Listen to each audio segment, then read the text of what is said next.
Hey everyone, I just finished my NaNoWriMo writing for today. I did a half an hour sprint. I did about 1,075 words. So that was actually my best sprint for that amount of time because I think it helped because I had some writing buddies that we were all doing Zoom together. So I'm basically right on track with my 1,000 words a day in the writing department. But honestly, writing is never the issue for me because I'm also at the same time trying to edit and format my second book while I'm writing this one, the third one. And to be honest, I have not been doing the editing at all. So I did like 6 chapters right before, I edited 6 chapters right before NaNoWriMo just so I could get a jump on that.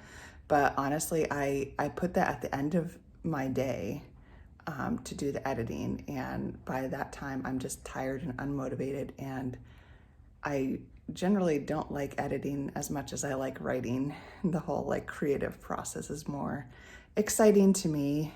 So I really haven't been doing much with that goal. Actually, I'll show you. I made this like sheet over here. Sorry. So here's my sheet here. As you can see, actually I haven't filled it in for today, but I'm past 11,000 words now. And I have my first 6 chapters. I only colored them in halfway because I only did the editing part. I haven't done the formatting yet. And to be honest, the formatting is actually a lot more fun and it goes quicker than the editing. And like I said, I'm gonna make like some formatting videos later. I use Adobe InDesign to do my formatting just because you can do a little bit more with it. You can certainly just format in like Microsoft Word or something like that and then export it to a PDF so that then you can just upload that to the KDP website. But yeah, I mean, it's overall going pretty well, I would say, for NaNoWriMo, that I'm proud of the writing I've done so far. And honestly, the quality has been pretty good because I outlined a lot ahead of time so that I already knew like the basic structure of the book. And I usually don't do that. Honestly, I'm more of a pantser. But I decided that this time around I would give myself more of an outline and just see if that helped me. And then I also have really limited my writing time, and that's surprisingly helped me too, that I don't do more than 30 or 40 minutes in the morning. Yeah, and I just say, you know, I'm just gonna focus, you know, these are called writing sprints, right? And basically that's all I've been doing is just writing sprints. I just do one writing sprint a day. There was one day I think I did like 2 20-minute writing sprints instead, but it amounted to about the same.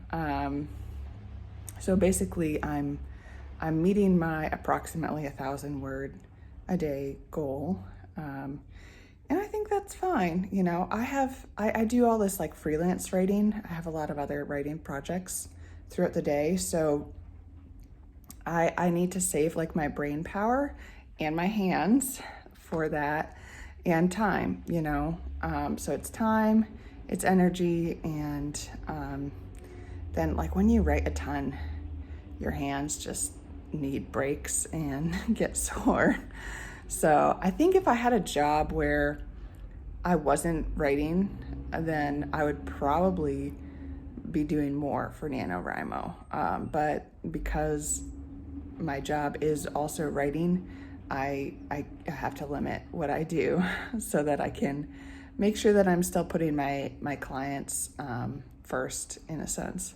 So anyways, that's my update for NaNoWriMo. I would love to hear from you how you're doing, how your NaNoWriMo has been going so far. And I hope that everybody is enjoying their writing. I guess I'll say a little bit more about my book because I feel like I didn't really talk about it. So I wrote, let me get the book. Oh, a second. So I wrote The Land in the Woods. This is the first book in my series, my children's fantasy adventure series. I'll just read you the back cover blurb. The woods can be a magical place, as Mari Janine and Bobby Wells discover. One summer afternoon, the children find themselves transported to a magical land where they face dangers and foes. When they are separated, they must learn to overcome their fear and anger and learn forgiveness and trust. Will they find each other and get back home? And who is the king of the land, and can they trust his son, Prince?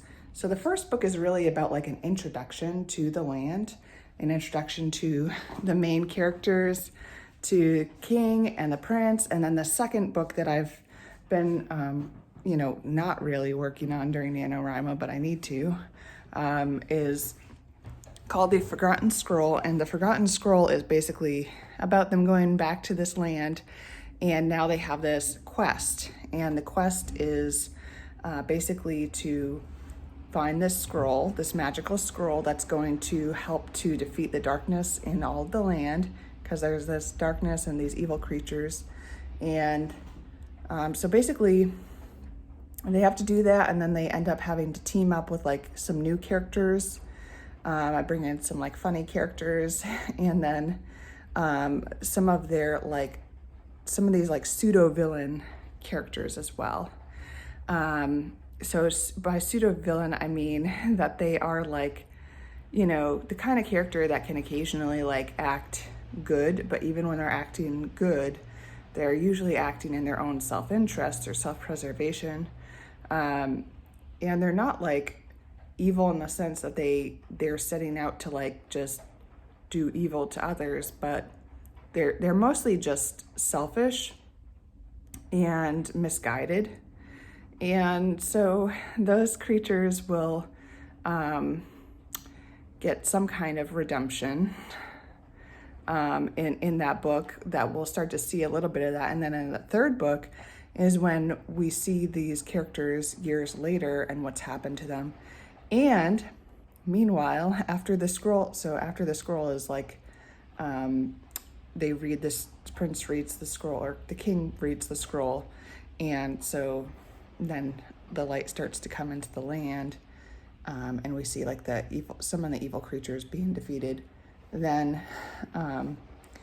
in the third book, when the kids return, now they find out there's this evil sorcerer that has moved in and taken over part of the land and cursed it.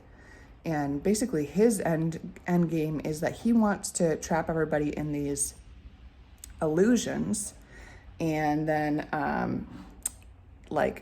take over and rule.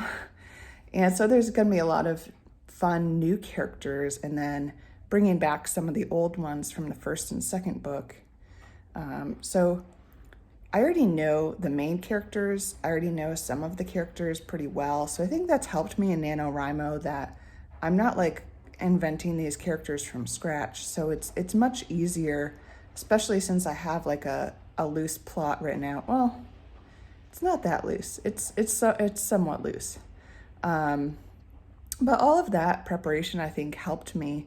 And honestly, I just did my outlining like a few days before. I did most of my outlining like a couple days before NaNoWriMo, because I had only done like 3 chapters, outlined 3 chapters, and I was just kind of like putting that on the back burner because I had other projects I was working on. And then I just kind of sat down 2 nights right after I was done with my work, and I just kind of cranked out the outline. So we'll see if I like the rest of the outline. I've liked it so far, and I've pretty much stuck to it. I've made some changes here and there because, especially with the secondary characters, when I bring in secondary characters that I haven't seen before, you really don't want to force them to act in ways that they probably wouldn't act, right? So I feel like you want to like let the character lead the story a little bit, if you know what I mean. So anyways, that's a little bit about my whole NaNoWriMo experience, and I'd love to hear about yours in the comments below, and how things are going and what kind of work you're working on. But thanks for watching.